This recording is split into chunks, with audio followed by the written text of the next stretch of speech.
Profesor y compañeros de la Escuela Superior de Administración Pública Territorial Fusagasugá reciban un cordial saludo.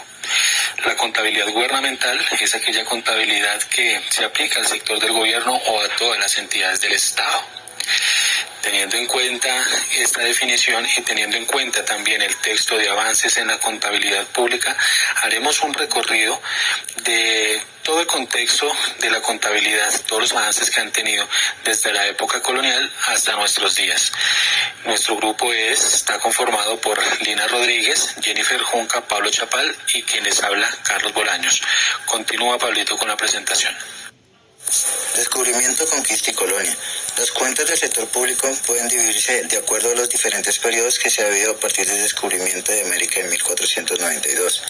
Tal aclaración es importante, pues el surgimiento de instituciones de control y vigilancia de los recursos de la colonia española y la creación de algunos impuestos como la forma de acumular recursos y obtener utilidades se dio hasta 1550. Alonso de Ojeda, descubridor de lo que hoy es Colombia, afirmaba que Colombia estaba conformado por diferentes pueblos indígenas, ubicados en diferentes lugares del país, los cuales tenían costumbres de pagar tributos de productos agrícolas a los caciques. La corona española, con el fin de expandir y fortalecer el desarrollo de una economía capitalista, dirigía sus acciones a la búsqueda de bienes, principalmente metales, oro y plata, los cuales eran comercializados. En 1511, una de las funciones primordiales de aquellas reales audiencias eran los juicios de residencia que se practicaban a los virreyes, gobernadores, capitanes generales o funcionarios que tuvieran jurisdicción y mando o disposición de bienes públicos. Esto se practicaba al final del mandato del funcionario, donde se mostraría la rendición de cuentas de los bienes fiscales. Hay una semejanza con lo que hoy realiza la Contraloría General de la República en su ejercicio de control fiscal, en la necesidad de controlar el manejo de los recursos cuando son administrados por funcionarios.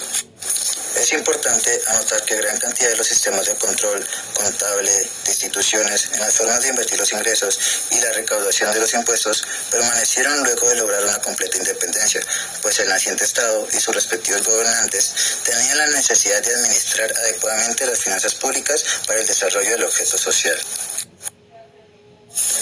Periodo republicano. A partir del periodo de la República se comienza a configurar un Estado independiente de la corona española con un sistema de gobierno bajo la dirección de los criollos y con los bienes de los españoles confiscados que hacían parte del patrimonio de la nación. Esto en materia de hacienda pública. El 12 de julio de 1821 se consolidó la unión entre la Nueva Granada o actual Colombia y Venezuela mediante la Ley Fundamental de la República de Colombia. En su artículo primero se mencionaba que los pueblos de la Nueva Granada y Venezuela quedaban en un solo cuerpo de nación, bajo el pacto expreso de que su gobierno sería ahora y siempre popular representativo. Es así como se configura en Colombia la forma de gobierno que hasta hoy tiene el Estado, expresada en su actual Carta Política. A través de la Ley 08 de octubre de 1821 se estructuró la Tesorería General de la República como una dependencia de la Secretaría de Hacienda. Su función básica era recaudar y custodiar los fondos públicos de la República. Así, en Colombia y en Bogotá, a través de esta oficina, se organizó la Contabilidad General de la República a cargo de 5 contadores. En el año siguiente se crearon las tesorerías departamentales y provinciales, generando así el siguiente orden jerárquico. Primero, Contabilidad General. Segundo, Tesorería General. Tercero, Tesorería Departamental y cuarto, Tesorería Provincial. A partir de 1824 se generaron una serie de modificaciones a la estructura administrativa de la Hacienda, buscando mayor eficacia en sus funciones. Además, se va creando, por ejemplo, 16 departamentos para la Administración General de los Fondos Públicos, el Congreso Nacional de la Comisión Legislativa de Cuentas, una oficina de estadística nacional, se crea el Ministerio de Hacienda en 1886, se crea la Corte de Cuentas a cargo del Congreso de la República y así se van creando, reformando y o suprimiendo muchas de estas oficinas que hacían parte del sistema financiero. El objetivo principal de la reorganización de esas oficinas radicaba en el fortalecimiento y articulación de las pagadorías regionales. Fueron varias las modificaciones que se hicieron a la estructura administrativa de Hacienda con el objetivo de lograr mayor eficiencia de las funciones asignadas. Entre esas modificaciones, las siguientes. En 1824 se suprime la Tesorería General de la República y se crean las administraciones de Hacienda para cada departamento. Posteriormente se crean las direcciones de tesorería de tabacos y de aduanas. En 1829 se decreta que la Tesorería de Bogotá será una dependencia directa del ministro secretario de Estado del Despacho de Hacienda. En 1832, con la Ley Orgánica de Hacienda Nacional, se establece la Tesorería General de la República. En 1836 se modifica la estructura de la Tesorería General de la República. En 1843 se ordena suprimir la Dirección General de Crédito Nacional y refundir sus funciones con la Secretaría de Hacienda y la Tesorería General de la República. En 1846, el gobierno de Tomás Cipriano se reestructura nuevamente la Secretaría de Hacienda. En 1847, mediante la Ley Orgánica de Hacienda, se reestructura todo el sistema de Hacienda, creando 16 departamentos para la Administración General de los Fondos Públicos. En 1873 se constituye otra reforma de Hacienda Nacional. Se crea una Oficina de Estadística Nacional que recopilará toda la información sobre las tierras de la nación. En 1886, con la reforma constitucional, se crea el Ministerio de Hacienda, el cual, en su sección cuarta, conserva el Departamento de Contabilidad y Bienes Nacionales. En 1898, mediante la Ley 62, se crea la Corte de Cuentas a cargo del Congreso de la República. En 1912 desaparece el Código Fiscal que había sido creado en 1873 y se reestructura y reglamenta la Corte de Cuentas, que en adelante se compondría de 10 magistrados designados por el Tribunal Supremo de lo Contencioso Administrativo para periodos de 4 años. A partir de 1923 las cosas parecen cambiar aparentemente un poco por la importancia de las recomendaciones del profesor de la Universidad de Princeton, Walter Kemmerer, quien realizó varias misiones para modificar los sistemas monetarios, bancarios y fiscales con una celeridad espectacular.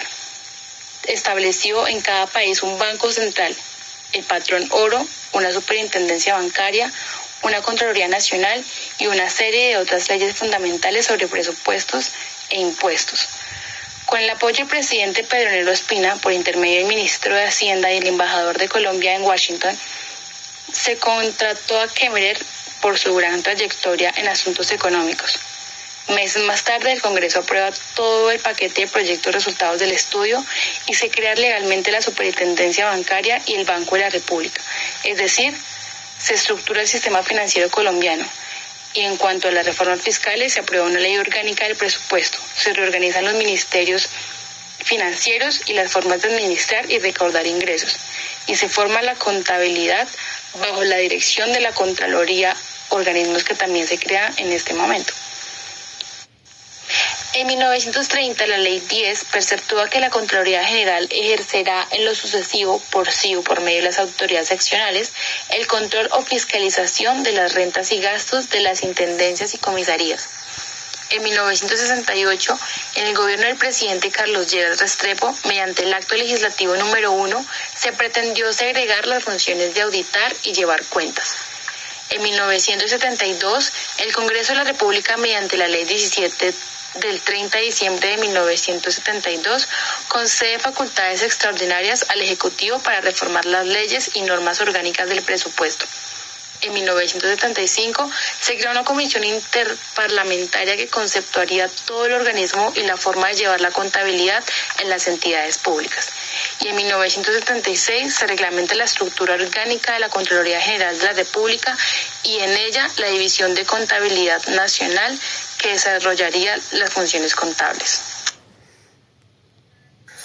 Venimos viendo todo el avance legal y jurídico y la participación de los diferentes métodos contables, pero es a partir de la Constitución de 1991, amparado en el artículo 354, que se ordena la creación de un contador general, que es perteneciente a la rama ejecutiva del poder y está encargado de llevar la contabilidad general de la nación, de todas sus entidades nacionales y territoriales, que tiene, entre otras funciones, uniformar, centralizar y consolidar la contabilidad pública elaborando un balance general y aplicando normas contables a nivel nacional. Con el decreto 85 de 1995 se crearía la Dirección General de Contabilidad Pública, entidad adscrita al Ministerio de Hacienda y Crédito Público, y de inmediato se empieza a generar un plan de contabilidad pública, empezando por el marco conceptual. Y el 31 de diciembre de ese mismo año de 1995, las entidades presentan un primer balance general que aunque poco confiable según el autor, muy deficiente en la información, pero pues de todas formas era un gran avance porque era la primera vez que las entidades unificadas darían una información contable y un estado actual de su situación financiera. Y en 1996 se aprueba la ley 298, que obviamente es aprobada por el Congreso, con la cual se crea la Contaduría General de la Nación como una unidad administrativa adscrita de igual forma al Ministerio de Hacienda y Crédito Público, con autonomía presupuestal y administrativa, encargada de determinar los principios y normas sobre la contabilidad pública para todo el sector estatal. Claro, como toda nueva experiencia tendría mucha oportunidad de mejora y sobre todo mejora en la calidad de la información, y es por eso que las resoluciones 400 del 2000 y 354 del 2007 introducen unos cambios significativos, dentro de las cuales se adopta el régimen de contabilidad pública, cuyos componentes fueron el Plan General de Contabilidad Pública, el Manual de Procedimiento y la Doctrina Contable Pública. Pero para finalizar ya con todos esos avances que tenemos, el profesor nos había indicado que este régimen de contabilidad tuvo su vigencia hasta el 2017 y de ahí para allá ya venimos implementando un nuevo método en la contabilidad pública. Pero la modernización de la contabilidad pública debe entenderse como parte de la renovación de la administración pública, de esa nueva gestión administrativa de la que hemos venido hablando, inscribiéndose dentro de la reorganización general de la gestión pública como un instrumento de apoyo, y no solo de apoyo, sino también responde a las exigencias de los políticos, de los gestores públicos y también de los recursos humanos de nosotros los ciudadanos, que somos los que finalmente solicitamos esa información de la mejor manera posible y pues en beneficio y satisfacción de todos los grupos de interés, ¿no? Generando lógicamente un valor público que es la finalidad del Estado, es la razón de ser del Estado, generar valor público y satisfacción estatal. Hasta aquí nuestra exposición, esperamos que haya sido de su agrado y sobre todo que hayamos podido explicar bien nuestro tema. Gracias.